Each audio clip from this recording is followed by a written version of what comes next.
அடைஞ்சவங்க எல்லாம் தோல்விய சந்திக்காதவங்கன்னு சொல்லிட முடியுமா என்ன? அவங்க வெற்றி அடைஞ்சிருக்காங்க அப்படின்னா அதுக்கு முக்கிய காரணம் எவ்வளவு தோல்விகளை அவங்க சந்திச்சிருந்தாலும் விட்டு தராம தீர்மானமா சாதிக்கணுங்கிற மன உறுதிதான் வெற்றிய அவங்கள தேடி வர வச்சிருக்கு. அதுக்கு ஒரே காரணம் அவங்களோட தொடர் உழைப்பா மட்டுமே இருக்கு. உழைப்போட வலிமையையும் அதனோட வெற்றியையும் சந்தோஷத்தையும் இந்த உழைப்பாளர் தினத்தன்னைக்கு பகிர்ந்துக்க மனதோடு பேசலாம் வாங்க.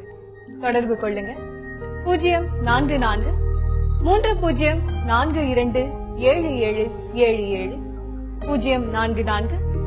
044-30632994. இன்னைக்கும் நம்ம நிகழ்ச்சியில மனநல மருத்துவர் அசோகனும் மனநல மருத்துவர் பார்த்த சாரதியும் வந்திருக்காங்க. ரொம்ப நன்றி டாக்டர் சிங் நிகழ்ச்சிக்கு வந்தது. பஞ்சாப்ல நேகாங்கிற இடத்துல பாலியல் சீண்டலுக்கு ஆளான ஒரு 14 வயது பெண் பேருந்திலிருந்து தள்ளிவிடப்பட்டிருக்காங்க. அவங்க அம்மா அந்த நபர்களை கட்டி கேட்டதால அப்படி செஞ்சிருக்காங்க. தொடர்ந்து பெண்கள் மேல நிகழ்ற இந்த மாதிரியான வன்முறைகள் நடக்காம பாத்துட்டு இல்ல டாக்டர் வயது ஒரு வரம்பு இல்லைன்னு இதுல தெரியுது. சிறுமி முதல் ரொம்ப வயதான மூதாட்டி வரை எல்லாருமே அட் ரிஸ்க். ரெண்டாவது பெண்கள் வன்முறைக்கு ஆளாவது காரணம் they are considered soft target. இவர்களிடம் நம்ம கொஞ்சம் வாலாட்டினா எந்த பிரச்சனையும் இல்லாம இருக்கலாம், தப்பித்துக் கொள்ளலாம். அவங்க திரும்பி தாக்க முடியாது, திரும்பி பதில் பேச முடியாது. நம்முடைய வக்ர உணர்வுகளுக்கு வடிகாலா இருக்கலாம், நிறைவேற்றிக் கொள்ளலாம்ன்ற ஒரு எண்ணம் ஒரு ஆணுடைய அடிமனசுல இருக்கு. இது பொதுவாக சமூக பார்வை மாறுதலை விட தனி மனித விஷயங்களே நம்ம சேரிட்டி பிகின்ஸ் அட் ஹோம் சொல்லுவாங்க. வீட்டிலேயே நம்ம ஜெண்டர் இன்ஜஸ்டிஸ் இருக்கு, ஜெண்டர் இன்இக்வாலிட்டி. ஒரு ஆண் குழந்தைய ஒரு மாதிரி ட்ரீட் பண்றது, அவன் எப்போ வேணாலும் போகலாம், அவனுக்கு எல்லா விதமான சலுகைகள், நீ பெண் குழந்தை நீ வெளியில போகாத அப்படின்னு அடக்கி கொஞ்சம் அமுக்கி கொஞ்சம் மறுத்து மறைத்து அவங்கள கொஞ்சம் அடிபட்டு வளர்க்கிறோம். ரெண்டு பேரும் ஈக்குவலா நடத்துங்க, சரிசமமா நடத்தும் பொழுது அந்த அந்த சூழல்ல வளர்ற குழந்தை கூட அப்பா கொஞ்சம் உயர்ந்தவர், அம்மா கொஞ்சம் தாழ்ந்தவங்க, அப்பா சத்தம் போட்டா அம்மா கேட்டுக்கணும். இந்த மாதிரி அடிப்படையில உருவாக்குற சிந்தனைகளை சித்தாந்தங்களை மாற்றிக்கொண்டால் அந்த பார்வை பெண்களுக்கும் தைரியம் வரும். நானும் அந்த இடத்த போறேன், என்ன பெரிய 7 மணிக்கு என்ன வரும், 7 மணினா போக கூடாதுன்னா 7 மணிக்கு போகக்கூடிய நிலைமையை உருவாக்குறது சூழ்நிலையில மட்டும் இல்ல, மனசுலையும் உருவாக்கணும். அந்த பெண்ணுடைய மனசுலயும் அந்த பெண் சார்ந்த குடும்பத்தினர் மனசுலயும் அந்த பெண் சார்ந்த சமூகத்தினர் மனசுலயும் வளர்த்தா இந்த மாதிரி எல்லாம் வராது. ஈக்குவலா ட்ரீட் பண்ணுங்க. ஜெண்டர் இன்இக்வாலிட்டி தான். எந்த ஆணுக்கு இந்த மாதிரி பாலியல் வன்முறை இருக்கு, வக்கர எங்க தூக்கி போடுறாங்க. பெண்கள்னா கொஞ்சம் நம்ம ஃபோர்ஸ் பண்ணிடலாம், டாமினேட் பண்ணிடலாம். பயாலஜிக்கலா பாத்தீங்கன்னா ஆண்களை விட பெண்கள் மிக மிக வலிமையானவர்கள். அதை கொஞ்சம் உணர்த்த வேண்டிய தருணம் அவங்களுக்கு அப்பப்ப எடுத்து சொல்லலாம், அவங்களுடைய பலம் அவங்களுக்கு உண்மையாதான். டாக்டர் பார்த்த சாரதி, நீங்க சொல்லுங்க, இப்போ பாலியல் சீண்டல்கள் ஈவ் டீசிங் அப்படிங்கறது பரவலா பல்வேறு இடங்கள்ல நடந்துட்டு தான் இருக்கு, கிராமப்புறங்கள் இல்ல சிட்டிஸ் இல்ல. இந்த பாலியல் சீண்டல்கள் நடக்கும் பொழுது ஒரு பெண் அது அந்த இன்சிடென்ட் அப்ப எப்படி ரியாக்ட் பண்ண? முதல் விஷயம் அவங்க அடங்கி போறது, அந்த இடத்தை விட்டு ஒதுங்கி போறது இல்லாம அந்த டைம்ல அவங்க உடனே ஹெல்ப் கூட்டுக்கணும். அந்த டைம்ல அதை எதிர்த்து தட்டி கேட்கணும். தனியா நின்று தட்டி கேட்டா பிரச்சனை அதிகமா வரும், புரிஞ்சுக்க முடியுது. ஆனா மத்தவங்களோட அங்க இருக்கிற மத்த பெண்களோட சேர்ந்து அவங்க தட்டி கேட்டாங்க அப்படின்னா கண்டிப்பா இந்த பிரச்சனையில இருந்து அவங்க வெளியே வந்துடும். ஓகே, பயந்துடாம அதை எதிர்த்து போராடு. இப்ப நம்மளோட கருப்புக்கோட்டையில இருந்து பாண்டியன் தொடர்புல இருக்காங்க. வணக்கம் பாண்டியன். மேடம் வணக்கம் மேடம், நான் விருதுநகர் மாவட்டம் அருப்புக்கோட்டை எம் பாண்டியன் மேடம். சொல்லுங்க பாண்டியன், என்ன பகிர்ந்துக்க போறீங்க? சார் எனக்கு சுகர் பிரஷர் இருக்கு சார், மன அழுத்தம் ரொம்ப இருக்கு சார். இதுல இருந்து விடுபடுறதுக்கு நான் என்ன பண்ணணும் சார்? வயசு 59 ஆகுது. ஓகே, நம்ம கேட்கலாம். மன அழுத்தம்ன்றது எதை சொல்றீங்க நீங்க? பாரமா இருக்கா, வருத்தமா இருக்கா, பதட்டம் இருக்கா, பயம் இருக்கா? அழுத்தம்ன்றது ஒரு பொதுவான ஒரு வார்த்தை. என்ன மன அழுத்தம்ன்ற இதுல நீங்க அந்த வார்த்தையில என்ன சொல்ல விரும்புறீங்க? என்ன பிரச்சனை உங்களுக்கு? குடும்ப பிரச்சனை, அடுத்து உடல் பிரச்சனை, பல இதை ரொம்ப கவலையிலே இருக்கிறேன் சார். அதாவது நீங்க பாத்தீங்கன்னா கவலைகள் இல்லாத வாழ்க்கை யாருக்குமே கிடையாது. பிரச்சனைகள் பிரச்சனைகள் இல்லாத வாழ்க்கை இல்ல. பிரச்சனைகள் சில பிரச்சனைகளுக்கு தீர்வு இருக்கு. சில பிரச்சனைகளோட வாழ பழகி கொள்ள வேண்டும். நீங்க முதல்ல சுகர் இருக்கு, பிரஷர் இருக்குன்னா 59 வயசுல அதுக்கு வேண்டிய மருந்துகளை உட்கொள்ளுங்க. உணவு கட்டுப்பாடு இருக்கட்டும். முதல்ல அந்த நோயை ஏற்றுக்கொள்ளக்கூடிய பக்குவம், அதாவது நீங்க மட்டும் தனி மனிதரா அந்த சுகர், டயபெட்டிஸ், பிளட் பிரஷர் மட்டும் நீங்க கஷ்டப்படல. 4ல ஒருத்தருக்கு 5ல ஒருத்தருக்கு வந்து பிபி சுகர் இருக்கு. உணவு கட்டுப்பாடோட இருங்க. எளிய முறையில பயிற்சி முறை இருக்கட்டும். கொஞ்சம் வாக் போங்க. மனசை வந்து பாசிட்டிவா வச்சிருங்க. என்ன இருந்தாலும் வந்து அதை ஏற்றுக்கொள்ளக்கூடிய பக்குவம். வாழ்க்கைன்றது அனுபவங்களுடைய தொகுப்பு தான். 59 வயசுல நீங்க வந்து எல்லா விதமான அனுபவங்களும் வந்திருக்கும். அந்த அனுபவங்களுடைய தொகுப்புல தான் உங்க வாழ்க்கை இருக்கு. ஒரு படிக்கட்டு மாதிரி தான். ஒரு சின்ன சின்ன விஷயங்கள்லயே நம்ம வந்து ஒரு பெரிய லெசனை வந்து நம்ம எடுத்துக்கணும். ஏற்றுக்கொள்ளும் பக்குவம் இருந்ததுன்னா தலைக்கு மேல் வெள்ளம் போனால் அதுல ஜான் என்ன முழம் என்னன்ற மாதிரி தான். ரொம்ப போட்டு பிரச்சனையில உங்களை வந்து நீங்க மூழ்கி விடாமல் பார்த்துக் கொள்ளுங்கள். உங்களோட ரிசோர்சஸ் எல்லாம் இது பண்ணுங்க. உறவுகள்ல இருங்க. கொஞ்சம் ரசனைகள் இருக்கட்டும். நீங்க மட்டும் பிரச்சனைக்குரியவர்கள். எல்லாருக்கும் ஒரு விதத்தில் எங்கேயோ ஒரு வாழ்க்கையில பிரச்சனைகள் இருக்கு. பிரச்சனையோட வாழ பழகிக் கொள்ளுங்க. அழுத்தம் இருக்காது, வருத்தமும் இருக்காது. கொஞ்ச நாட்கள்ல அதுவே பழகிடும். இப்ப நம்மளோட சென்னையில இருந்து சுமதி தொடர்புல இருக்காங்க. வணக்கம் சுமதி. வணக்கம். ஆக்சுவலா it's a very general question. டீச்சர்ஸே பாத்தீங்கன்னா கவுன்சிலர்ஸா இருப்பாங்க. நிறைய இடத்துல நான் அந்த ப்ரொஃபஷன்ல இருக்கிறதுனால we do also counseling. ஆனா நிறைய விஷயங்களை பார்த்தா நிறைய நம்ம தொலைச்சிட்டோம். பழைய வழக்க முறைகள்ல இருக்க நல்ல ஜாயிண்ட் ஃபேமிலி சிஸ்டம், சுத்தி பசங்க பார்த்து வளர்ந்த இது எல்லாமே மறைஞ்சு போய் இப்ப தனி குழந்தையா வளர்ந்து அப்பா அம்மாவே கூட இல்லாத நிலையில வளர்ற குழந்தைங்களுக்கு நடுவுல என்னதான் 1000 கவுன்சிலிங் பண்ணாலும் அது சுத்தி இருக்கிற சூழ்நிலைகள் தான் அவங்கள வந்து டிட்டர்மின் பண்றது, அவங்களுடைய மனநிலைய. இது எந்த அளவுக்கு நம்ம மனோ தத்துவ நிபுணரா நீங்க 1000 தான் சொன்னாலும் இந்த சூழ்நிலைகளை மாத்ததான் நம்ம ஸ்டெப் எடுக்கணும் தவிர ஒரு கவுன்சிலிங் மட்டுமே நீங்க இந்த ஜெனரேஷனுடைய மனசை மாத்தணும்னு நினைக்கிறீங்களா? It's general question. நீங்க முடிஞ்ச அளவுக்கு நீங்க ட்ரை பண்ணி சொல்லலாம். Thank you. Thank you very much Sumathi. Doctor Parthasarathy, இவங்களுடைய கருத்துக்கு நீங்க என்ன பதிவு பண்ணுவீங்க? கேட்டது ரொம்ப இன்ட்ரெஸ்டிங்கான ஒரு கொஸ்டின். கவுன்சிலிங்ன்றது பொதுமக்கள் கிட்ட நிறைய வந்து ஒரு மிஸ்கன்செப்ஷன்ஸ் இருக்குது. அதை பத்தி தப்பாவே புரிஞ்சிட்டு இருக்காங்க. அதுக்கு இந்த கொஸ்டின் வச்சு ஒரு பதில் சொல்லலாம். அதாவது கவுன்சிலிங் பண்ணும்போது நிறைய பேர் என்ன நினைச்சுக்கிறாங்கன்னா அங்க ஏதோ ஒரு ரகசியமோ இல்ல ஏதாவது ஒரு புதுசா ஒரு விஷயத்த சொல்ல போறாங்க. அதுல இருந்து நம்மளோட மனசுல இருக்கிற எல்லா பிரச்சனையும் வெளிவந்துரும், மனசுல இருக்கிற எல்லா பிரச்சனையும் தீந்துரும் அப்படின்னு நினைச்சுக்கிறாங்க. ஆனா உண்மை அப்படி கிடையாது. கவுன்சிலிங்ல அந்த அரை மணி நேரமோ 1 மணி நேரமோ டாக்டர் கிட்ட பேசும்போது அவங்க என்ன சொல்லுவோம் அப்படின்னா அவங்களோட என்விரான்மெண்ட், அவங்களோட திங்கிங், அவங்களோட எண்ண ஓட்டங்கள் அதை எப்படி மாத்திக்கிறது, அவங்களோட என்விரான்மெண்ட் எப்படி மாத்திக்கிறது, இதெல்லாம் அவங்களோட செயல்களை எப்படி மாத்திக்கிறது, இதெல்லாம் மாத்தும் போது இந்த மனநோயில இருந்தோ இல்ல மன அழுத்தத்துல இருந்தோ எப்படி வெளிவர்றது அப்படின்றது கவுன்சிலிங்ல சொல்லி தருவோம். அது ஒரு பயிற்சி முறை தான். ஓகே, அவங்களுக்கே வந்து அவங்களை சுத்தி இருக்க சூழலை எப்படி மாற்றி அமைக்கலாம் அப்படிங்கறத கத்து தரீங்க கவுன்சிலிங் மூலமா. இப்ப தூத்துக்குடியில இருந்து கிருஷ்ணகுமார் தொடர்புல இருக்காங்க. வணக்கம் கிருஷ்ணகுமார். ஹலோ, சொல்லுங்க கிருஷ்ணகுமார், என்ன பகிர்ந்துக்க போறீங்க? தெளிவா கேக்குது கிருஷ்ணகுமார். சார், நாங்க வந்து தூத்துக்குடியில பிளாஸ்டிக் குடம் வைக்கிறோம். சரிங்க. அதாவது நாங்க அதிகமா பெண்களோட தான் அதிகமா வியாபாரம் பண்ண வேண்டியிருக்கு. சரிங்க. அப்போ வந்து நாங்க என்ன பண்றோம்னா ஒரு சபலத்துக்கு ஆளாகிறோம். அது சபலம் வந்து கிடைக்கிற முத்தி போய் நைட் ஆனா அந்த கனவுல விந்து வெளியாகி போயிடுது. இது நான் ஒரு 5 வருஷமா ஆகி போச்சு. கடைசியில இப்போ டாக்டர் போய் செக் பண்ணா சுகர் இருக்குன்ட்டாங்க. இப்போ சுகர் வயிறுல ஒரு பிரச்சனை ஆக மொத்தம் ஒரு 5 மாத்திரை டெய்லி சாப்பிடுறோம். சரிங்க. ஆனாலும் அந்த எண்ணங்கள் எங்களுக்கு மாறல. இந்த சபலத்துல இருந்து எப்படி வெளிப்பட? அதாவது நீங்க வந்து இதை ஒரு முள்ளாலதான் எடுக்கணும்.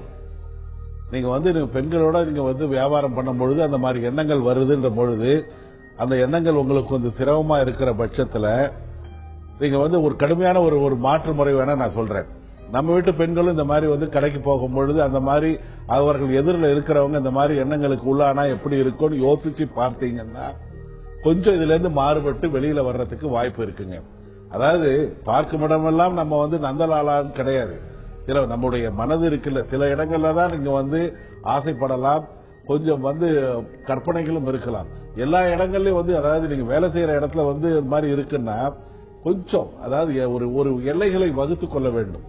நம்ம வந்து அதாவது எந்த ஒரு எல்லைகளும் வந்து நமக்கு பாதகமா இருக்கும் பொழுது அடுத்தவர்களுக்கு பாதகமா இருக்கும் பொழுது உங்களுடைய கற்பனையாக இருந்தாலும் உங்களுடைய ஃபேண்டசியாக இருந்தா கூட மனதளவுல வந்து ஏற்படுது அப்படின்ற மாதிரி இருந்தா கூட அது வேண்டாம். கொஞ்சம் அது வந்து கொஞ்சம் வித்தியாசமா அது வந்து நான் சொன்ன மாதிரி நினைச்சு பாருங்க. மனசுல இருந்து சபலம் போயிட்டு பலம் மட்டும் இருக்கும்.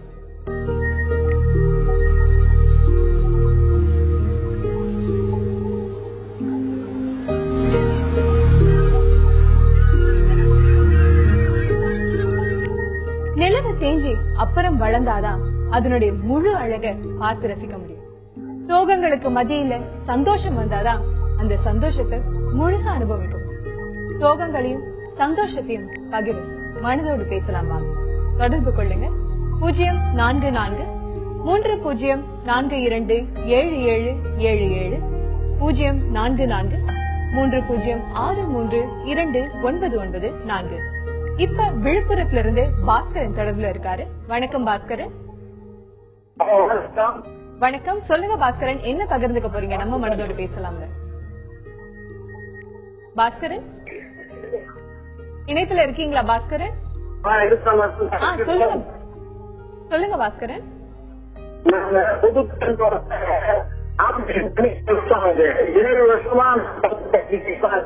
உங்க இணைப்புல கிளியரா கேட்க மாட்டேங்குது, தெளிவா கேட்கல பாஸ்கரன். உங்களுக்கு தூக்க மாத்திரை போட்டாலும் தூக்கம் வர மாட்டேங்குது, ரொம்ப கஷ்டப்பட்டு இருக்கிறேன். எவ்வளவு நாட்களா பாஸ்கரன் இப்படி இருக்கு உங்களுக்கு?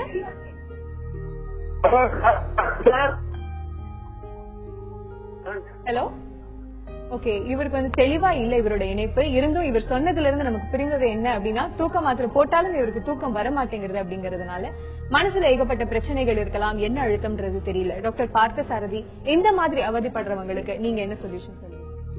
தூக்கத்தை இம்ப்ரூவ் பண்ணிக்கிறது நிறைய எளிய வழிமுறைகள் இருக்கு. அதுல சின்ன சின்ன விஷயம், எப்பவுமே நம்ம கான்சென்ட்ரேட் பண்ணாத விஷயம் நிறைய இருக்குது. ரொம்ப சிம்பிளா லைட் நிறுத்திட்டு தூங்குறது நிறைய பேர் பண்ண மாட்டாங்க. லைட்டை போட்டுட்டே படுக்கும் போது அந்த டைம்ல தூக்கம் வராம கஷ்டப்படுவாங்க. இல்ல பக்கத்து ரூம்ல டிவி வால்யூம் இருக்கும், அவங்க உள்ள தூங்கும் போது தூக்கம் வராம கஷ்டப்படுவாங்க.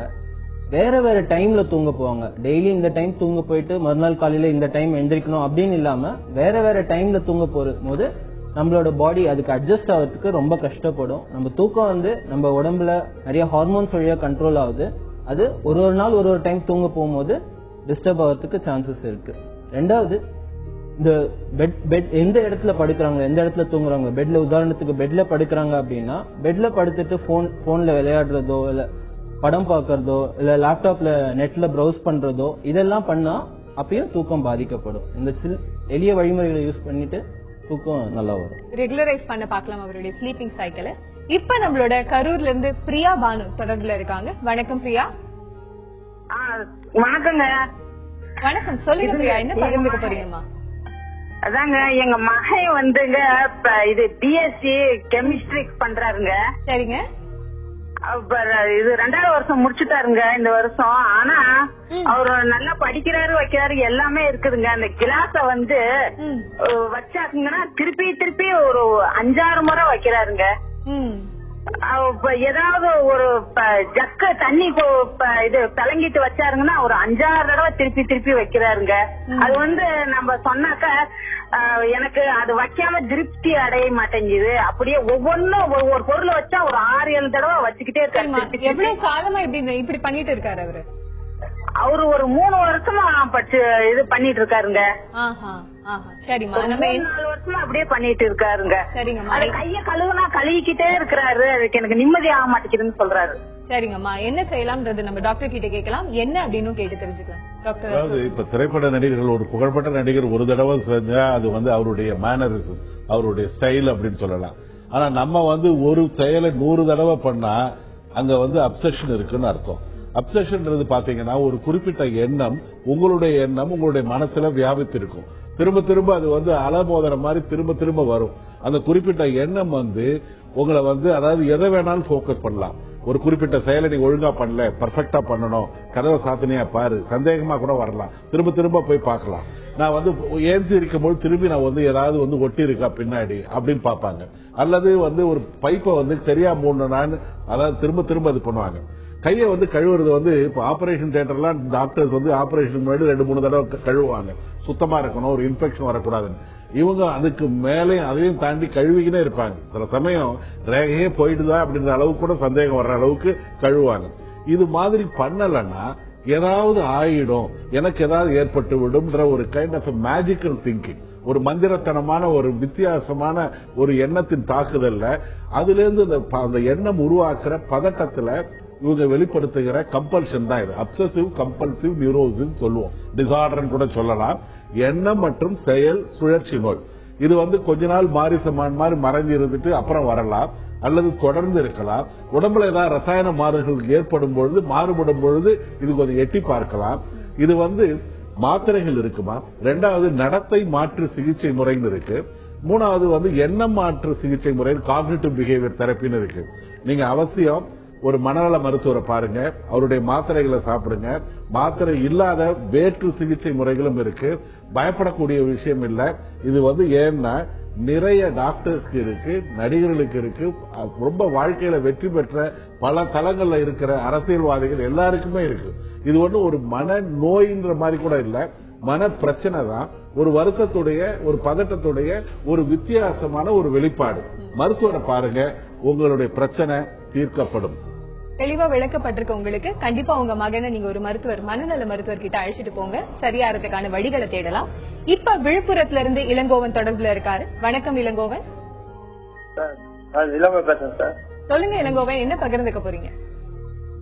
கல்யாணம் ஆகி ஒரு 5 வருஷம் ஆகுது சார். மேடம், எங்களுக்குள்ள ஒரு ஈகோ பிரச்சனை இருக்கு மேடம். நான் ஒரு தடவை 2 தடவை கேட்டேன்னா பேச்சு அவங்க நிறைய டென்ஷனா பேசுறாங்க மேடம். சரிங்க. அதான் ஒரு ஈகோ மாதிரி ஆகுது எங்களுக்குள்ள. உங்களுக்குள்ள ஈகோ பிரச்சனை இருக்குன்னு உங்களுக்கே தெரியுதுங்களா? ஆமா மேடம். இருந்த சண்டைகள் வந்துட்டே இருக்கு 2 வருஷமாவேவா? ஆமா, எதனா ஒரு வார்த்தை நான் 2 தடவை கேட்பேன், அவங்க டென்ஷனா பேசுவாங்க. அது எங்களுக்கு ஈகோ அதிகமா இருக்கு மேடம். அது எப்படி சரி பண்ண முடியும்? ஓகே, நம்ம கேட்டு தெரிஞ்சுக்கணும். டாக்டர் பார்த்தசாரதி, ஹஸ்பண்ட் அண்ட் ஒய்ஃப்குள்ள ஈகோ அப்படின்னா இது எப்படி சரி பண்ணுது? எந்த ஒரு கல்யாணத்திலயும் சண்டை சச்சரவுகள் வந்துட்டு போயிட்டு தான் இருக்கும். நம்ம போக்கஸ் பண்ண வேண்டியது, நம்ம கான்சென்ட்ரேட் பண்ண வேண்டியது எதுலன்னா அதை எப்படி வெளிப்படுத்துறோம், அந்த சண்டையை நம்ம எப்படி கொண்டு போறோம்.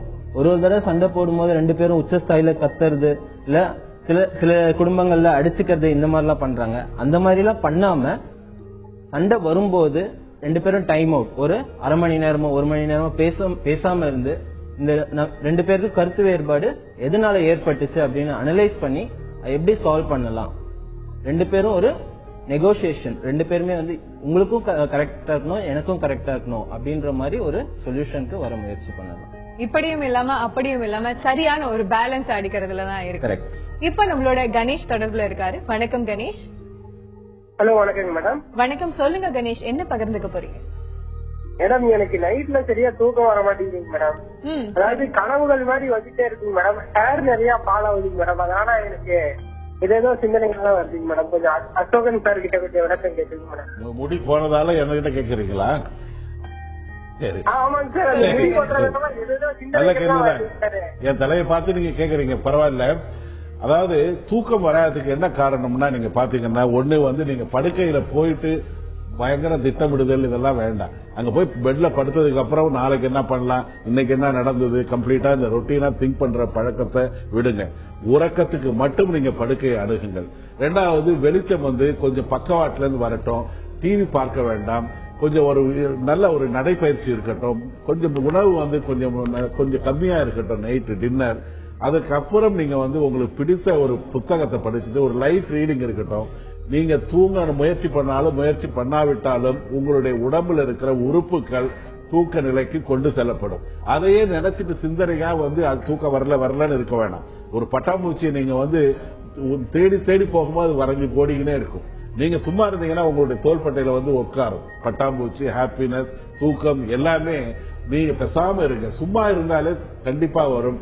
அதற்கு மேல ஏதாவது இருந்ததுன்னா, காரணங்கள் இருந்ததுன்னா ஒரு மருத்துவரை பார்த்து தூக்க மாத்திரைகள் அவருடைய பரிந்துரையின்படி நீங்க இது பண்ணலாம். முடி விழறதுக்கு காரணங்கள் வந்து ஒரு மருத்துவரை, சரும நோய் மருத்துவரை பாருங்க. ஏதாவது டேண்ட்ரஃப் இருக்கா, வேற தோல் வியாதிகள் இருக்கா, ஏன்னா ஏதாவது முடி வந்து பரம்பரை காரணமாக இருக்கலாம், அல்லது சரும நோய் இருக்கலாம், அல்லது ஒரு டெபிஷியன்சி இருக்கலாம். டென்ஷன் அப்படின்ற மாதிரி இருந்ததுன்னா உலகத்துல அத்தனை பேரும் என்ன மாதிரி தான் இருப்பாங்க. அதனால டென்ஷன் இல்லாதவர்களே கிடையாது. முக்கியமா பெண்களுக்கு மட்டும் ஏன் வந்து வழுக்க விழ மாட்டுது, அதை நீங்க ஆராயப்பட. அவங்களுக்கு இல்லாத டென்ஷனா ஒரு மருத்துவரை பாருங்க, கண்டிப்பா அதற்கும் உரிய சிகிச்சை கிடைக்கும். வெவ்வேறு விஷயங்களை ஒரு பட்டியலிட்டு சொல்லிருந்தீங்க, அவருக்கு தூக்கத்தை எப்படி ரொட்டீன் ஆக்குறது அப்படின்னு. ரொம்ப நன்றி டாக்டர். இப்போ இலங்கையிலிருந்து அஷ்ரத் தொடர்புல இருக்காரு. வணக்கம் அஷ்ரத். வணக்கம். சொல்லுங்க அஷ்ரத், என்ன பகிர்ந்துக்க போறீங்க? நம்ம மனதோடு பேசலாம். எனக்கு வந்து அந்த டிப்ரெஷன் 16 வருஷமா. சரிங்க. அதுல வந்து எனக்கு சொல்லுங்க ஹலோ சொல்லுங்க, தெளிவா கேக்குது, சொல்லுங்க. எனக்கு வந்து டிப்ரெஷன் இருக்குது சரியா. அது வந்து 14 வருஷம் நான் அதுக்கு மருந்து சாப்பிட்டா ஒன்னும் இதாகுது இல்ல, ரிசல்ட் ஆகுது இல்ல. அதுக்கு வந்து நான் எத்தனையோ இந்தியால இருந்தா மருந்து எடுத்தேன். லாஸ்டா வந்து எப்பொழுதே மெடிசன் மற்றது கேஸ்ட்ரைட்டிஸ் எல்லாம் சேர்ந்து தான் இருக்குது. ஆனா வந்து மான்சர் ஆகுது இல்ல, கோவம் சரியான மட்டும் போகுது, சின்ன சின்ன விஷயத்துக்கு எல்லாம் கோவம் போகுது. ஓகே, இதுக்கு மேல என்ன செய்யலாம் அப்படின்னு டாக்டர் கிட்ட ஆலோசனை கேக்குறீங்களா? ஆலோசனை கேட்கிற மறுபடி வந்து செக்அப் பண்ணணுமா? ரொம்ப காலெல்லாம் அந்த மறுத்து போயிட்ட மாதிரி இருக்குது. ஓகே, இதுக்கு என்ன செய்யலாம்ன்றத நம்ம டாக்டர் கிட்ட கேட்கலாம். டாக்டர் பார்த்தசாரதி, இவருக்கு என்ன ஆலோசனை சொல்லுங்க? நீங்க சொல்லுங்க. இந்த 16 வருஷமா ஏதோ ஒரு ப்ராப்ளம் இருக்குன்னு சொன்னீங்க இல்லைங்களா? அது கரெக்டா எனக்கு புரியல. என்ன ப்ராப்ளம் இருக்குன்னு சொன்னீங்க? டிப்ரெஷன், கேஸ்ட்ரைட்டிஸ், சரி சரி, மத்த அந்த சுகரும் எல்லாம் இருக்குது. புரியுது. சரி சரி, நீங்க சொல்றது புரியுது. உங்களுக்கு டிப்ரெஷன் இருக்கு, ஆன்சைட்டி இருக்கு, அது இல்லாம உடம்புலயும் சில வியாதிகள் இருக்கு, கால் மறுத்து போயுது, இந்த மாதிரி நிறைய ப்ராப்ளம் சொல்லியிருக்கீங்க. டிப்ரெஷன், ஆன்சைட்டி ரெண்டுத்துக்குமே இப்ப நிறைய வகையான ட்ரீட்மெண்ட்ஸ் இருக்குது. குறிப்பா 2 வகையான ட்ரீட்மெண்ட் என்னன்னா மருந்து மாத்திரைகள். இப்ப டிப்ரெஷனுக்கும் ஆன்சைட்டிக்கும் antidepressants, anti anxiety medicines ரெண்டுமே ரொம்ப நல்லா கேட்கும். அது இல்லாம காக்னிட்டிவ் பிஹேவியர் தெரப்பி, அதாவது கவுன்சிலிங் செஷன்ஸ் வழியா இந்த ப்ராப்ளம எப்படி நீங்க மீண்டு வெளியே வரலாம் அப்படின்றதும் கத்துக்கலாம். நீங்க ரெண்டுத்துக்குமே நீங்க மனநல மருத்துவரை அணுக வேண்டி இருக்கும். ஓகே, சோகமா இருந்தாலும், மனக்குழப்பமா இருந்தாலும், இல்ல மன அழுத்தமா இருந்தாலும், எதுவாக இருந்தாலுமே குழம்பாதீங்க. நீங்க கண்டிப்பா டாக்டரை போய் பாருங்க, சரியா இருக்கிறதுக்கான வழிகளை தேடலாம். இப்ப பெண்களுக்கு எதிராக வன்முறைகளை பத்தி நம்ம பேசிட்டு இருந்தோம். இப்ப பெண்களுக்கு எதிராக வன்முறை அப்படின்னும் பொழுது எந்த ஒரு இடத்துல அசம்பாவிதம் ஏதாவது நடக்குது, இல்ல யாருன்னா ஏதாவது ஒருத்தருக்கு தீங்குதல் நடக்கிற மாதிரி செய்யறாங்க அப்படின்னா அதை தட்டி கேட்கக்கூடிய மனப்பான்மை இப்ப சொசைட்டில எல்லாருக்கும் இருக்கா அப்படின்னா 50% இல்ல அப்படின்னு தான் சொல்றாங்க. செய்திகளே நம்ம தொடர்ந்து பார்த்துட்டு தான் வந்திருக்கோம். அந்த மாதிரி ஒரு மனப்பான்மை எதிர்த்து யாருக்கோ ஒருத்தருக்கு ஏதானு அப்படின்னா உடனடியா போய் உதவணும் அப்படின்ற ஒரு மென்டாலிட்டியை எப்படி வளர்த்துக்கு? பொதுவா பாத்தீங்கன்னா நம்ம வந்து பாதிக்கப்படாமல் இருக்கும் வரை வந்து நம்ம பிரச்சனை இல்லை, நமக்கு ஏன் பிரச்சனைன்னு தான் இந்த உலகத்துல வேடிக்கை பார்ப்பதற்கு தான் நிறைய பேர் இருக்காங்க. அதுல உள்ள போயிட்டு இன்டர்ஃபியர் பண்ணி ஹெல்ப் பண்றதுக்கு எதுவுமே யாருமே கிடையாது. நீங்க வந்து அதான் தட்டி கேட்கணும்னு கூட சூழ்நிலையை பார்த்து தட்டி கேட்கணும். அந்த ஒரு பெண்ணும் அந்த பர்பெட்ரேட்டரும் இருக்கும் பொழுது தட்டி கேட்க முடியாது. ஏன்னா அந்த நீங்க வந்து உங்களை ஒரு பெண் வந்து காப்பாற்றிக் கொள்ள வேண்டிய நிலைமையில இருக்காப்ல, அவ ஒரு வன்முறையை வந்து எய்தவனா இருக்கா. நீங்க அந்த நேரத்துல நீங்க வந்து உங்களை பாதுகாத்துக் கொள்ளக்கூடிய நிலைமையில தான் இருக்கீங்களே தவிர எதிர்த்து துணிஞ்சி ஒரு சினிமாக்கள்ல தான் அந்த மாதிரி எல்லாம் முடியும். சூழ்நிலை வந்து நல்லபடியா இருக்கும் பொழுது உங்களுக்கு சப்போர்ட் இருக்கும், குரல் எழுப்புங்க, சத்தம் போடுங்க, உதவிக்கு கூப்பிடுங்க. ஆனா தனியா இருக்கும் பொழுது அந்த மாதிரி கூப்பிடல, அந்த இடத்துல இருந்து தப்பிப்பதற்கு தான் நம்ம பார்க்கணும். ரெண்டாவது, நம்மளுடைய அதாவது இந்த மாதிரி சூழ்நிலைகள் நடக்கிறத அவாய்ட் பண்ண வேண்டிய சூழ்நிலைகள் இருக்கு. ஒரு ராத்திரி வந்து சில இடங்களுக்கு போக வேண்டியது இல்லை.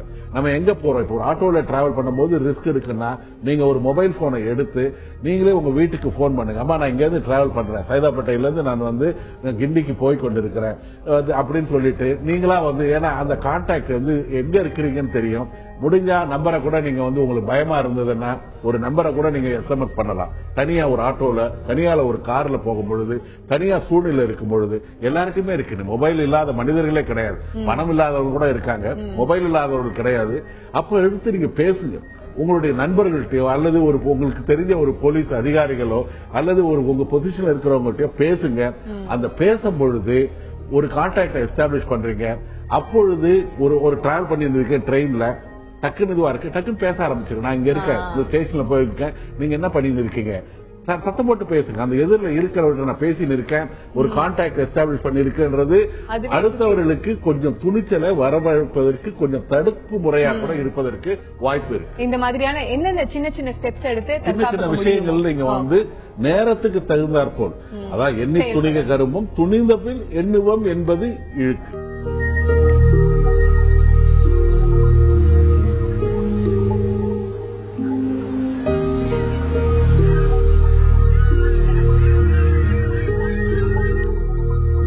நம்ம எந்த விஷயங்களை பாக்குறோமோ அதுதான் நம்ம வாழ்க்கையிலையும் பிரதிபலிக்குது.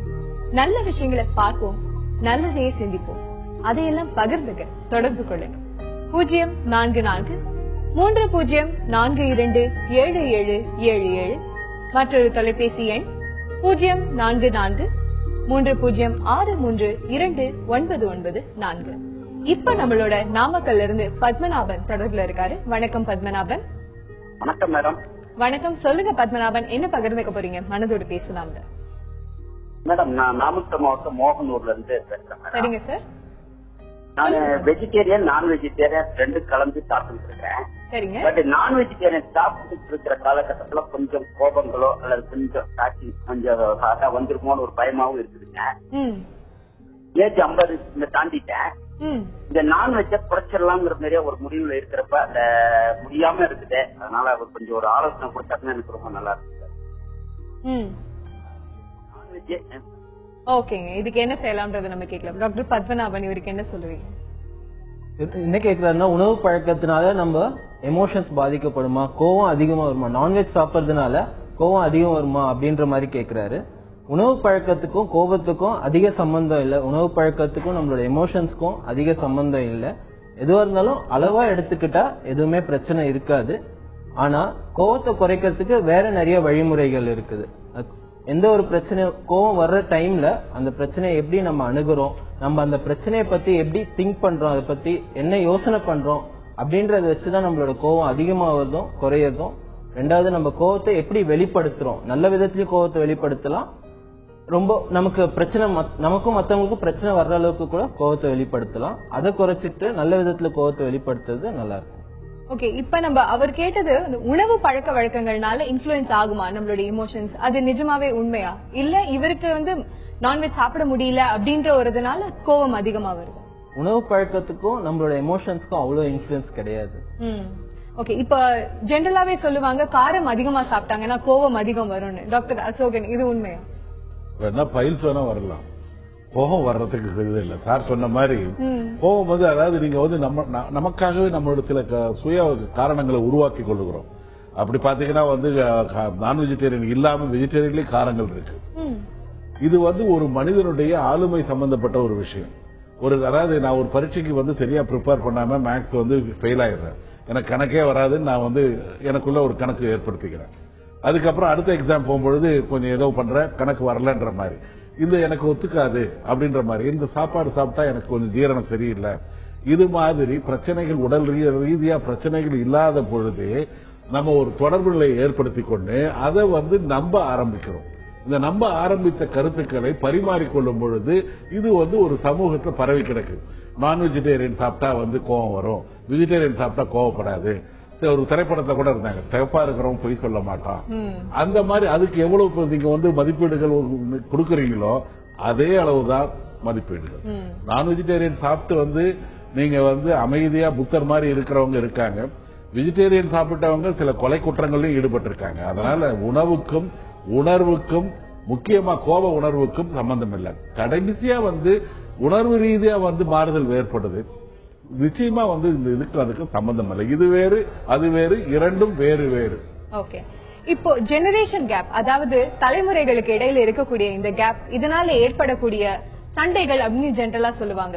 ஆனா இப்ப பார்த்தோம்னா பாட்டிகளும் பேரன்களும் சரி, அவங்களுக்கு ஒத்து போகுது அவங்களுடைய சிந்தனைகள், செயல்பாடுகள். பேரன் என்ன செஞ்சாலும் பாட்டி அதுக்கு சப்போர்ட் பண்றாங்க. இன்ஃபேக்ட் இந்த ஜெனரேஷன் கேப் இடையில இருக்கிறதுனால சண்டைகள் அதிகமா வருமா வீட்டுல? ஜெனரேஷன் கேப் இருக்கும்போது, அதாவது பாயிண்ட் ஆஃப் வியூ ரெண்டு பேருக்குமே மாறும். அவங்க அவங்க பெரியவங்க அவங்களோட எக்ஸ்பீரியன்ஸ் ரொம்ப ஜாஸ்தி, அவங்க வளர்ந்து வந்த முறைகள், அவங்க வளர்ந்து வந்த முறைகள், அவங்க பார்த்த விஷயங்கள், அது எல்லாமே ரொம்ப வித்தியாசமானது. ஆனா இன்னைக்கு வர இளைய தலைமுறை அவங்க பாக்குற விஷயம். தொடர்ந்து பேசலாம் டாக்டர். நம்ம மனதோடு பேசலாம்ல ஈரோட்ல இருந்து மல்லிகா தொடர்புல இருக்காங்க. வணக்கம் மல்லிகா. வணக்கம் மல்லிகா, சொல்லுங்க, எங்க இருந்து பேசுறீங்க? ஈரோட்ல இருந்து இல்லையா? ஈரோட்ல இருந்து பேசுறேங்க. ஓகேமா, என்ன பகிர்ந்து? எனக்கும் என்னோட வீட்டுக்காரருக்கும் அடிக்கடி சண்டை வந்துட்டே இருக்கு. சரிமா. ரொம்ப நாளைக்கு முன்னாடி, எனக்கு கல்யாணத்துக்கு முன்னாடி ஒரு ரிலேட்டிவ்னு ஒரு அக்கா அவங்களுக்கு ஹெல்ப் பண்றதுனால அவங்க சொன்ன இதெல்லாம் கேட்டு எல்லாமே நடக்கிறாரு. பர்சனல் விஷயத்த கூட பேசுறாரு. அதனால அவங்களுக்கு எனக்கு ஒத்து வரல, பிடிக்கல, வேண்டாம், தள்ளி இருந்துக்குங்க, நம்மளோட லைஃபுக்கு அதான் நல்லது அப்படின்னு சொன்னா அதுக்கு ஏத்துக்க மாட்டேங்கிறாரு. ஏதாவது பிரச்சனைனா உட்கார்ந்து பேசுற கூட தயங்குறாரு. என்ன செய்யலாங்க? எனக்கு அதனால மன உளைச்சலா இருக்கு. என்ன செய்யறதுன்னு எனக்கு தெரியல.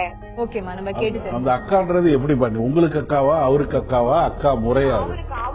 அவருக்கு அக்கான்னு அவங்க அப்பா அம்மா தனியா வந்து சிவகிரியில இருக்காங்க. ஆனா வந்து இவர் வந்து ரொம்ப வருஷத்துக்கு முன்னாடி இங்க வந்ததுனால ஏதோ ரிலேட்டிவ் சொல்லிட்டு அவங்க வந்து பாத்துக்க சொல்லிருக்கிறோம் அப்படிங்கிற மாதிரி சொன்னாங்க. இப்ப என்ன ஆச்சு அப்படின்னா அதிகமா பேசுறது, எந்த டைம்னாலும் பேசுறது, அந்த மாதிரி எல்லாம் இருக்கிறதுனால எனக்கு பிடிக்கல. நான் அவாய்ட் பண்ணிருக்கேன். நம்ம லைஃப்க்காக வேற மாதிரி சந்தேகங்கள் உங்களுக்கு வருதா? சந்தேகங்கள் எனக்கு பிடிக்கலன்னு சொல்லிட்டேங்க.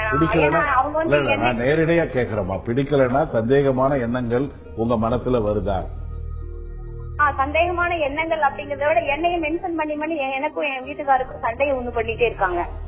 அதாவது பொதுவா பாத்தீங்கன்னா கணவன் மனைவிக்குள்ள வந்து சில சண்டைகள் தேவையான ஒன்று. சின்ன சின்ன சண்டைகள் மூலமா தான் ஒரு கணவன் மனைவியை புரிந்து கொள்ள முடியும், மனைவி கணவன் மூலமா புரிந்து கொள்ள முடியும்.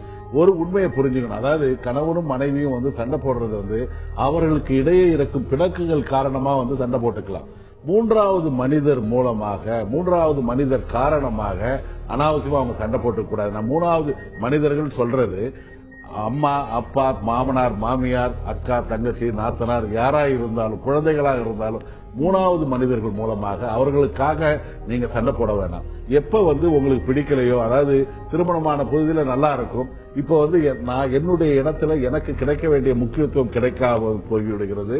இரண்டாவது, இன்னொரு பெண்ணுடைய ஆதிக்கம் இருக்கு, அவங்களுடைய கருத்து பரிமாறல்கள் இருக்கு, அதற்கு மேலும் சந்தேகம் இருக்குன்றத தெளிவா நீங்க உட்கார்ந்து பேசுங்க. அதாவது மனசுக்குள்ளே நீங்க புழுங்கி இருக்க வேண்டிய தேவையில்லை. சில சமயம் வந்து எல்லாமே 24 மணி நேரம் ஆண் வந்து ஒரே மாதிரியாக இருப்பதில்லை. சில சமயம் வந்து கொஞ்சம் நார்மலா இருக்கும் பொழுது நேரடியா கண்ணை பார்த்து பொறுமையா நிதானமா சண்டை போடுற பக்குவத்துல இல்லாம ஒரு ரிலாக்ஸா ஒரு செய்தி வாசிக்கிற மாதிரி ஒரு செய்தியை நீங்க வந்து மற்றவர்களுக்கு வந்து கொண்டு சேர்ப்பதில் எவ்வளவு கவனம் இருக்குமோ அந்த மாதிரி அவர்கிட்ட முகத்தை பார்த்து சொல்லுங்க, இது எனக்கு பிடிக்கல அப்படின்னு. அதுக்கப்புறம் அவர்கிட்ட பேச முயற்சி பண்ணுங்க. நல்ல தருணத்துல இத பத்தி டிஸ்கஸ் பண்ணுங்க. உங்க மனசுல என்ன இருக்கோ அதை தெளிவா எடுத்து சொல்லுங்கம்மா. அது கேட்டு நடந்துக்கும்படி அவரையும் கேட்டுக்கோங்க. இப்ப நம்ம கூட மலேசியால இருந்து ராஜா முகமது தொடர்புல இருக்காரு. வணக்கம் ராஜா. ஹலோ, வணக்கம். வணக்கம், சொல்லுங்க ராஜா, என்ன பகிர்ந்துக்க போறீங்க? மனதோடு பேசலாம். இப்ப எனக்கு வயசு 43 ஆகுது சிஸ்டர். சரிங்க. எனக்கு இப்ப வந்து படுத்தா ஒண்ணு சமீப காலமா ஒரு வருஷமாவே தூக்கமே வரமாட்டேங்குது. வந்தா ஒரு 15 வயசுல நடந்த சம்பவம், 20 வயசுல நடந்த சம்பவம், இப்ப சமயத்துல கனவு மாதிரி தொடர்ச்சியா வந்துகிட்டே இருக்கு. சுத்தமா கண்ணு மூணா தூக்கம் வரவே மாட்டேங்குது. இதை பத்தி டாக்டர்கிட்ட கேட்கலாம்னு தான் நான் இருக்கேன். தாராளமா. டாக்டர் பார்த்த சாரதி, இவங்களுக்கு என்ன அட்வைஸ் பண்ணுவீங்க? தூக்கம் வராததுக்கு நிறைய காரணம் இருக்கு சார். தூக்கம் வராததுக்கு ஒண்ணு வந்து மன வருத்தம், மன சோகம், அது ஒரு ப்ராப்ளம் இருக்கலாம். இல்லாட்டி வந்துட்டு மன பதட்டம், அது ஒரு காரணமா இருக்கலாம். இல்லாட்டி ஸ்ட்ரெஸ், ஒண்ணு உங்க வேலையிலயோ இல்ல உங்க குடும்பத்திலயோ இல்ல உங்க ஃப்ரெண்ட்ஸ் சர்க்கிள்லயோ ஏதாவது ஒரு ஸ்ட்ரெஸ், ஏதாவது ஒரு விஷயத்துக்கு உங்களால தீர்வு காண முடியலன்னும் போது அதை பத்தியே அதிக யோசனை வரும்போது தூக்கம் டிஸ்டர்ப் ஆகலாம். இது எல்லாமே இல்லாம நம்ம உடம்புக்கு வர்ற நோய்கள், அதனாலயுமே தூக்கம் டிஸ்டர்ப் ஆகலாம். சில பேருக்கு தைராய்டு ப்ராப்ளம் இருக்கும், பிபி ப்ராப்ளம் இருக்கும், சுகர் ப்ராப்ளம் இருக்கும். அது வந்து கண்டுபிடிக்காம அது ட்ரீட்மெண்ட் எடுக்காம இருக்கும்போது தூக்கம் டிஸ்டர்ப் ஆகிறதுக்கு சான்சஸ் இருக்கு. இது எல்லாமே இல்லாம சில பேருக்கு தூக்கம் மட்டுமே ப்ராப்ளமா இருக்கலாம். ஆனா இது எல்லாத்துக்குமே தீர்வுகள் இருக்குது. அதுக்கு நீங்க ஒரு மனநல மருத்துவர் நீங்க போய் பாருங்க.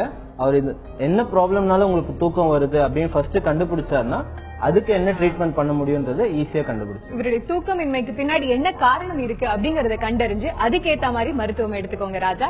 இப்ப நம்மளோட கோவையில இருந்து சந்தோஷ் தொடர்புல இருக்காரு. வணக்கம் சந்தோஷ். வணக்கம், சொல்லுங்க சந்தோஷ், என்ன பகிர்ந்துக்க போறீங்க? சந்தோஷ், நீங்க டிவி பாக்குறீங்க அப்படின்னா டிவி ஓசையை கம்ப்ளீட்டா குறைச்சிடுங்க. ஹலோ, தெளிவா கேக்குது சந்தோஷ், சொல்லுங்க என்ன பகிர்ந்துக்க போறீங்க? Actually, see, I am 59-year-old. Actually, right from 30, I have been taking depression tablets and all that. சரிங்க. And after 10 years, I have stopped. Now that what is happening is that when I sleep, without my knowledge, I'm making sounds, and it disturbs my sleep. And the sound is just like like that. Okay okay, புரிஞ்சது சந்தோஷ். என்ன அப்படிங்கறத பார்க்கலாம். Depression tablets எடுத்துட்டு இருக்காரு. அப்புறம் சத்தம் போடுறாரா? இதுக்கு மேல என்ன அப்படிங்கறது நம்ம இல்ல, அதுக்கு அப்புறம் என்ன பண்ற? சத்தமா? ஆமா, அந்த மாதிரியும் பழக்கங்கள் இருக்கிறதா? ரைட். அதாவது பாத்தீங்கன்னா நீங்க டிப்ரெஷன் வந்து நீங்க மாத்திரைகள் சாப்பிட்டு நிறுத்திட்டீங்க, சந்தோஷ். அதுக்கப்புறம் வந்து now your sleep is disturbed, you are not able to have a complete deep seated sleep. Maybe it may be a relapse, probably it's a kind of a recurrence. மறுபடியும் அந்த ப்ராப்ளம் வந்து ரெண்டாவது தடவை உங்களுக்கு வர ஆரம்பிச்சிருக்கலாம்.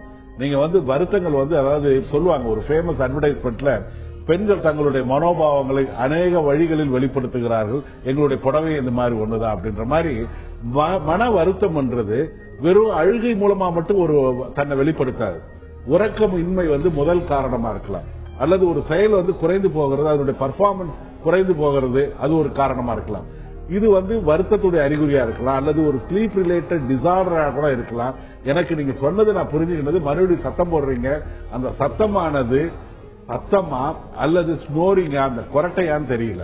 இஃப் யூ ஆர் ஒபீஸ், கொஞ்சம் குண்டா இருந்து கொஞ்சம் வந்து நீங்க வந்து கொரட்டை விட்டு அந்த கொரட்டை வந்து விடம்படுது, அது வந்து கொஞ்சம் அப்படியே கொஞ்சம் டக்கு நிக்குதுன்னா நீங்க வந்து அந்த ஸ்லீப் ரிலேட்டட் அந்த கார்டியக் ப்ராப்ளம் கூட நீங்க ரூல் அவுட் பண்ண வேண்டிய கட்டாயத்தில் இருக்குங்க. ஏன்னா ஸ்லீப் அப்னியான்னு சொல்லுவாங்க, நம்ம அப்படியே கொரட்டை விட்டு அப்படின்னு நின்றுடும். அந்த இடத்துல உங்களுக்கு வந்து உறக்கம் தெளிவதற்கு வாய்ப்பு இருக்கிறது. அது முழிச்சு பார்க்கும்போது இருக்கும், அல்லது வீட்டில் உங்க கூட தூங்குறவங்க சொல்லலாம். ஸ்லீப் அப்னியா இருந்ததுன்னா அவசியம் நீங்க ஒரு பிசிஷியனை, ஒரு நியூராலஜிஸ்ட பாருங்க.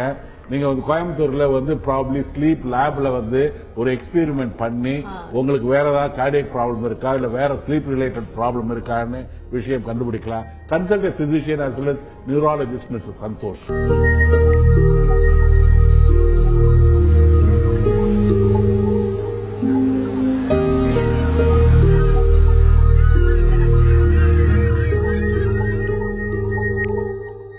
மனசுல ரொம்ப வலிய கொடுத்துச்சுன்னா அந்த ஒரு விஷயம் நம்மள மனசை இன்னும் வலிமை கூட்டுது அப்படின்னு அர்த்தம்.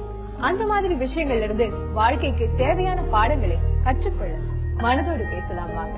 தொடர்பு கொள்ளுங்க 044-30427777 044-30632994. இப்ப நம்மோட நெல்லையில இருந்து குருசாமி தொடர்புல இருக்காரு. வணக்கம் குருசாமி. வணக்கம்மா. வணக்கம், சொல்லுங்க குருசாமி, என்ன பகிர்ந்துக்க போறீங்க?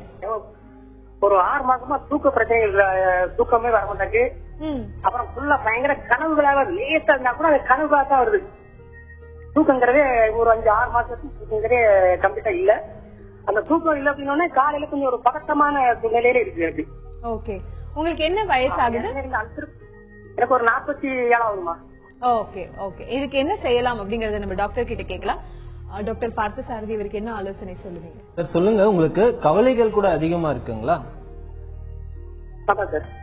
என்ன மாதிரி விஷயத்துக்குலாம் நீங்க வழக்கமா கவலைப்படுறீங்க? உங்க குடும்பத்துல ஏதாவது பிரச்சனை இருக்குங்களா, இல்ல உங்க தொழில ஏதாவது பிரச்சனை இருக்குங்களா? என்ன மாதிரி விஷயத்துக்குலாம் கவலைப்படுறீங்க?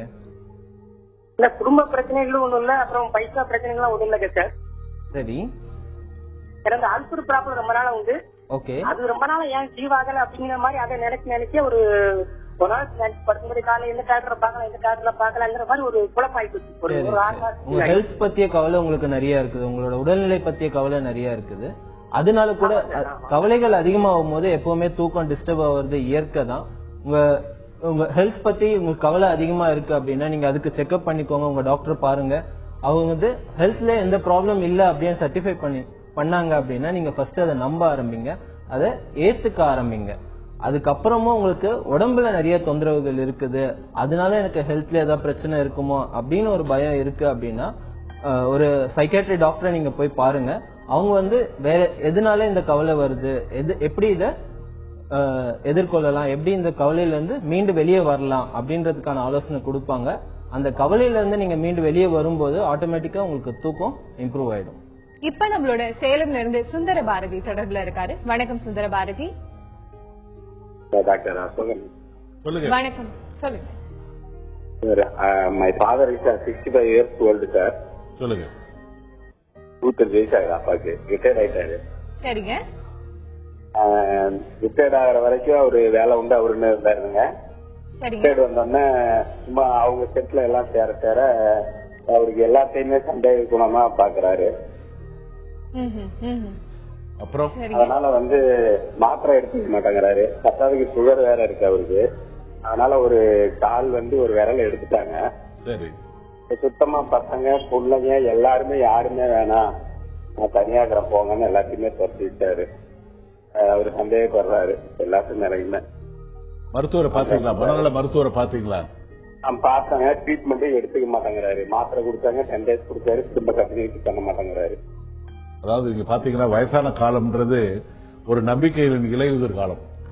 எல்லாத்துமே நம்பிக்கை எல்லாம் போயிடும். அது வரைக்கும் உடம்பு நல்லா இருக்கு, பிரச்சனைகள் ஆரம்பிக்கும் பொழுது அவரை பத்தி ஒரு எதிர்மறையான கருத்துக்கள் அவருக்கு வரும்.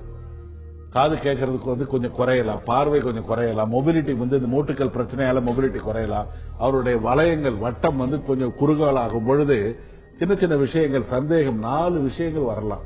வயதாகும் பொழுது ஒரு டிப்ரெஷன், மன வருத்தம், ஒரு டெலூஷன் டிசார்டர், அதாவது ஒரு தப்பான சித்தாந்தங்களை மனசுல வச்சுன்னு அந்த எண்ணங்கள் இறுகி போய் சந்தேக எண்ணங்கள் இறுகி போயிருக்கும். ஒரு சந்தேக நோய் இருக்கலாம், அல்லது 3வது டிமென்ஷியா மறதி நோய் இருக்கலாம், 4வது டெலீரியம் ரொம்ப ஒரு அக்யூட் கன்ஃபியூஷன் ஸ்டேட்ல இருக்கலாம். இந்த 4 தாங்க மன ரீதியா வயதான காலத்துல வரக்கூடிய ஒரு பிரச்சனை. அவருக்கு சுகர் இருந்து அந்த ஒரு ஆம்புடேஷன் பண்ணிருக்காங்க, அதுக்கப்புறம் பிரச்சனைகள் இருக்கு, எல்லாத்தையுமே சந்தேகமா பாக்குறாரு, மாத்திரைகளும் சாப்பிட மாட்டார். நீங்க எல்லாரும் போங்கன்னு. இது கொஞ்சம் ஒரு கவனிக்கப்பட வேண்டிய விஷயம். ஏன்னா ஒரு முதியவர் இருக்கும் பொழுது தப்பா பல விஷயங்களை பேசக்கூடிய ஒரு சந்தர்ப்பம் இருக்கும். மருமகளை ஏன்னா மருமகளுடைய ஆதரவு நிச்சயமா தேவை. ஏன் தன்னுடைய மனைவியுடைய ஆதரவும் அவருக்கு தேவை. தப்பா அவர்களை பத்தி பேசலாம். 2 பேர் பேசிட்டு இருக்கும்போது அவர்கள் பேசிக் கொண்டிருப்பார்கள், தன்னை பற்றி தான் பேசுகிறார்களோ என்ற மாதிரி சொல்லலாம். இவர்கள் எனக்கு சூனியம் வைக்கிறாங்க, என்னை பத்தி அசிங்கமா பேசுறாங்க, கேவலமா பேசுறாங்கன்னு வீட்டு விஷயங்களை வெளியில போய் சொல்லக்கூடிய நிலைமை கூட இருக்கும். இது ரொம்ப பிடிச்ச விஷயம் என்னன்னா, நம்ம வீட்டுல நடக்கிற விஷயங்களை பத்தி நமக்கு கவலை இல்லை, அடுத்த வீட்டுல என்ன நடக்குதோ அதுதான் ரொம்ப ஆவலா எதிர்பார்ப்புகளோட நம்ம காது கொடுத்து கேட்போம். அவசியம் நீங்க ஒரு மருந்துகளை சாப்பிட சொல்லுங்க. ஒழுங்கா பீரியாடிக்கலா போய் அவர் மனநல மருத்துவரை பார்த்து அந்த டோஸ் ஆல்டர் பண்ண. ஏன்னா வயதான காலத்துல அடிக்குவேட்டா கொடுக்க முடியாது, கொஞ்சம் சற்று குறைவான டோஸ் தான் கொடுக்கணும். சர்க்கரை வியாதியும் பார்க்கணும், மற்ற மறதி நோயுடைய ஆரம்பம் முன்னுரை ஏதாவது இருக்கான்றதையும் பார்க்கணும். ஒழுங்கா டாக்டர்கிட்ட ட்ரீட்மெண்ட் எடுங்க. ஒரே தீர்வு அதுதான் இல்லையா அவருக்கு? இப்ப மதுரையில இருந்து மணிகண்டன் தொடர்புல இருக்காரு. வணக்கம் மணிகண்டன். வணக்கம் மேடம். வணக்கம், சொல்லுங்க மணிகண்டன், என்ன பகிர்ந்துக்க போறீங்க? மேடம், என்னுடைய ஃப்ரெண்டு வேறொன்ற நான் ஃப்ரெண்டு மேடம். அவர் 7 வருஷமா ஃப்ரெண்டா இருந்தோம். சரிங்க. பட் எங்க கூட மன ரீதியா ஒரு 1 இயர்க்கு முன்னாடி ஒரு சின்ன ப்ராப்ளத்துல ஒரு வழியில போகாதுன்னு சொன்னாப்புல. நான் அவர் சொன்னதை கேட்காம அந்த வழியில போயிட்டேன். சரிங்க. இருந்தாலும் இப்ப அந்த வழியில போய் நான் அனுபவப்பட்டு வெளியே வந்துட்டேன். நான் வெளியே வந்துட்டு அவர்கிட்ட பேச முயற்சி பண்ணேன். நான் சொல்லணும், அந்த வழியில நான் வெளியில வந்துட்டேன் நான் அப்படின்னு சொல்லணும்ன்றக்காண்டி அவர்கிட்ட பேசினேன். அவர் இல்ல நான் பதில் பேசல அப்படின்னு போயிட்டாரு. எனக்கு மனசு குழப்பமா இருக்கு மேடம். நான் திரும்ப போய் அவர்கிட்ட பேசுறதா வேணாமா, இல்ல இந்த வழியில போனது இதே நல்லதுன்னு இதே எடுத்து இப்படி போயிருவோமா கேட்டு தெரிஞ்சுக்கலாம். உங்களுடைய மனக்குழப்பத்துக்கு என்ன செய்யலாம் அப்படிங்கறது டாக்டர் பார்த்தசாரதி இவருக்கு என்ன சொல்லுவீங்க? அந்த ஃப்ரெண்ட் உங்க வாழ்க்கையில ரொம்ப முக்கியமானவரா தெரியுறாரு. அவருக்கு நீங்க நிறைய மதிப்பு கொடுக்குறீங்க, அவரோட கருத்துக்களுக்கு ரொம்ப நிறைய மதிப்பு கொடுக்குறீங்க. அவரோட ஃப்ரெண்ட்ஷிப்பை மறுபடியும் வளர்த்துக்கணும்னு நினைக்கிறீங்க. கண்டிப்பா அவர் சைட்ல இருந்து யோசிச்சு பார்க்கும்போது அவருக்கும் நிறைய மன வருத்தங்கள் இருக்கும். நம்ம சொல்லிட்டு அவர் கேட்காம இருந்துட்டாரு அப்படின்ற ஒரு மன வருத்தம் அவருக்கு இருந்திருக்கும். முக்கியமான விஷயம், அந்த ஃப்ரெண்ட்ஷிப்பை நீங்க மறுபடியும் வளர்த்துக்கணும் அப்படின்னு நீங்க நினைச்சீங்கன்னா கன்சிஸ்டன்டா மறுபடியும் ரிப்பீட்டடா அவர்கிட்ட அவருக்கு கோபம் வராத முறையில அவர் அணுகுங்க, அவர்கிட்ட பேசுங்க. ஒரு 5 நிமிஷம் இல்ல 10 நிமிஷம் மட்டும் நான் சொல்றதை கேளு அப்படின்ற மாதிரி நீங்க அவர்கிட்ட பேசி கேளுங்க. என்னதான் இருந்தாலும் ஃப்ரெண்டு தானே, எப்படி அது கேட்காம போவாரு?